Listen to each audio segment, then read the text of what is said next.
Scott Walker tonight talking about jobs, and as he did, he touted his record as governor of Wisconsin.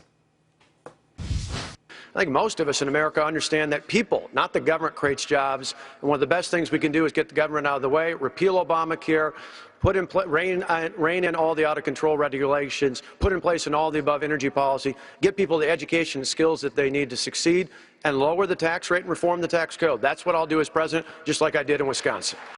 And he did it in 21 seconds. Joining us now to evaluate the candidate's body language in the debates, Janine Driver, president of the Body Language Institute. Janine, great to have you with us.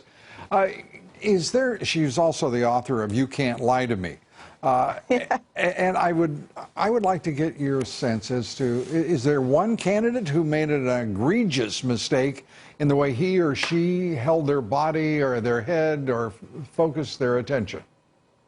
You know, I think the biggest mistake I saw with a couple of the candidates tonight were shoulder shrugs. A shoulder shrug is uncertainty, and that's going to kill your message. I mean, even if you're uncertain about your answer, the last thing you want to do is have an expert like me saying this person's uncertain. You know, we want certainty in this country. It's the uncertainty, especially the Republicans are saying there's too much uncertainty. So the last thing you want to do is shoulder shrug.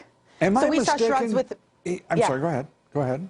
I was going to say, we saw the shoulder shrugs with Scott Walker. We saw I got to say, Mike Huckabee was really strong. Donald Trump was strong. We saw a lot of shoulder shrugs with Ron Paul out there tonight. And Bush, I felt, really laid flat today. He played out flat. He disappeared off the screen. His body language, there was very little. There was just not a lot of oomph with him. We saw the oomph with Mike Huckabee. We saw it with Trump. We saw it with Mark Rubio. Literally, what we see with these guys is this increase in pressure, and that's determining. When we see this, like when someone's making a point and they have that thump at the end. You're making me want to sit up a little here tonight. Well, that thump is connected to determining. It means these are the people that can increase pressure or resist pressure. And so sometimes that determining is what's pulling us in, right? That makes all the sense in the world. Donald Trump, obviously you think he did very well, was very strong. I got kind of a kick out of him a couple of times tonight because he kind of did a shrug.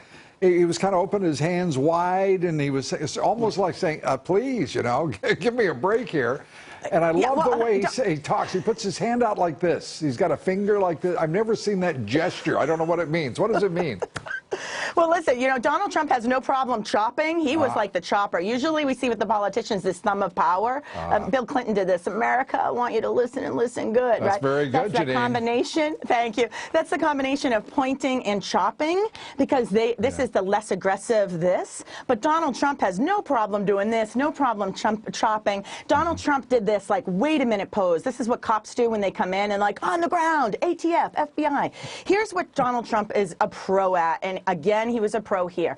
His timing. He is able to adjust in the moment-to-moment timing of action, Lou, where he can, in that moment, his evaluating kicks in. Evaluating is this right here. We're leaning forward. We're leaning to our side. We're leaning to one side, rising and seeing me. We see that. Why? Donald Trump activates this evaluating and timing. This is why he doesn't have to sit down and memorize a bunch of answers. And he said, I'm coming and I'm just being me. We see that. Why? His evaluating, which is weighing pros and cons, making sense of something, creating a system, happens for him in a moment-to-moment timing of action. We see this with Donald Trump's quick gestures. He'll have the speed to his gestures, and so that's him living in the moment. But the interesting thing on Trump is you'll see him, too. He'll lean forward or lean back, and that's connected with the future. This is anticipating. You know, we have a future here.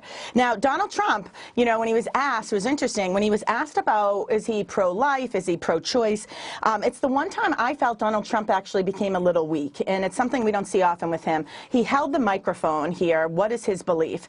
And this indicated to me an increase in anxiety. Now, I don't know what the catalyst is, Lou, but it was the one time when Donald Trump changed his behavior for sure, that he was kind of rattled his cage. But, you know, think about it. When he was asked about his companies going bankrupt, we see Donald Trump's chin going up. Yeah, the people who don't like Obama, they say he's arrogant. Well, it's this move. So Donald Trump was loving that question. He was prepared for that question. His chin went up. It's as if he looked down his nose at us. Absolutely.